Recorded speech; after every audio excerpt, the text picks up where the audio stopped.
بسم اللہ الرحمن الرحیم۔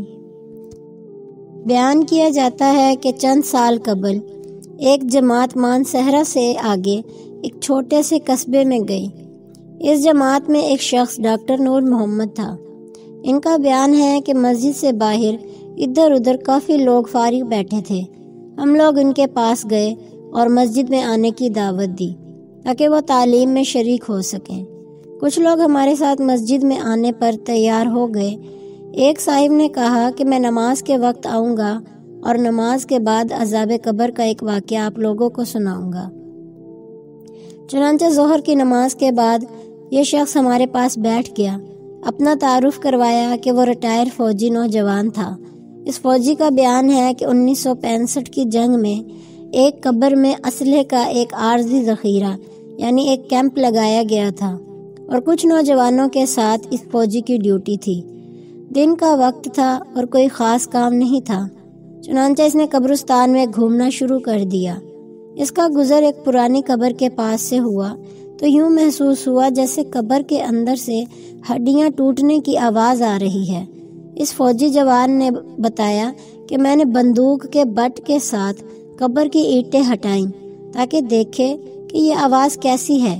جیسے جیسے میں مٹی ہٹاتا گیا آواز اور تیز ہوتی گئی اور میری دلچسپی اور خوف بھی بہت بڑھتا گیا۔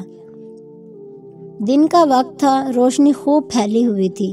کیا دیکھتا ہوں کہ قبر کے اندر انسانی ہڈیوں کا ڈھانچہ پڑا ہوا ہے اور اس پر چوہے کی شکل کا ایک جانور بیٹھا ہوا ہے، اور جب وہ منہ اس ڈھانچے کے اوپر مارتا ہے تو سارا ڈھانچہ اکڑ جاتا ہے اور ہڈیوں کے ٹوٹنے اور چٹکنے کی آواز آتی ہے۔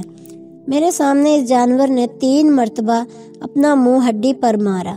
مجھے بہت ترس آیا کہ یہ جانور اس کو بہت تکلیف پہنچا رہا ہے، چنانچہ رائفل سے جب میں نے اس جانور کو مارنے کا ارادہ کیا تو وہ مٹی میں چھپ گیا۔ تھوڑی دیر کے بعد وہ جانور قبر سے نکل کر میری طرف لپکا اور میرے اوپر ایسی دہشت سے سوار ہوا کہ میں اسے مارنا بھول کر اپنی جان بچانے کی خاطر بھاگ کھڑا ہوا۔ کافی دور جانے کے بعد میں نے مڑ کر دیکھا وہ جانور میرے پیچھے تیزی سے بھاگا آ رہا تھا۔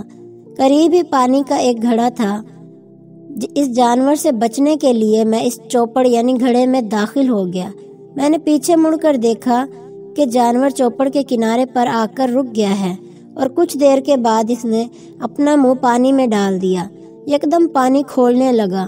میں بھاگ کر چوپڑ سے نکلا۔ میری ٹانگیں جل رہی تھی، بہت جلد سرخ ہو چکی اور آبلے پڑ چکے تھے۔ درد کی شدت سے میرا چلنا محال ہو گیا تھا۔ میں نے اپنے ساتھی کو آواز دی تو جب میں نے پیچھے مڑ کر دیکھا تو کچھ نہ تھا بلکہ وہ جانور غائب ہو چکا تھا۔ چنانچہ مجھے ایبٹ آباد کے ہسپتال میں داخل کروا دیا گیا اور پھر وہاں سے راولپنڈی کے بڑے فوجی ہسپتال میں منتقل کر دیا گیا۔ میری ٹانگوں کا گوشت گلنا شروع ہو گیا تھا۔ ہر وقت بدبودار پیپ اور خون رستا رہتا تھا۔ کسی علاج سے افاقہ نہیں ہوا مگر مرض بڑھتا گیا۔ جیسے جیسے دوائی لگتی رہی ویسے ویسے جسم سے گوشت علیحدہ ہوتا گیا۔ اس وقت دونوں ٹانگوں کی صرف ہڈیاں بچ گئی ہیں۔ گوشت آہستہ آہستہ گل کر علیحدہ ہو چکا ہے اور ہر وقت مردے کی سی بدبو آتی رہتی ہے۔ پھر اس شخص نے ہمیں اپنی دونوں ٹانگیں دکھائی جن پر پٹیاں بندھی ہوئی تھی۔ اللہ معاف فرمائے، اللہ تعالی ہمیں قبر اور جہنم کے عذاب سے محفوظ رکھے، آمین۔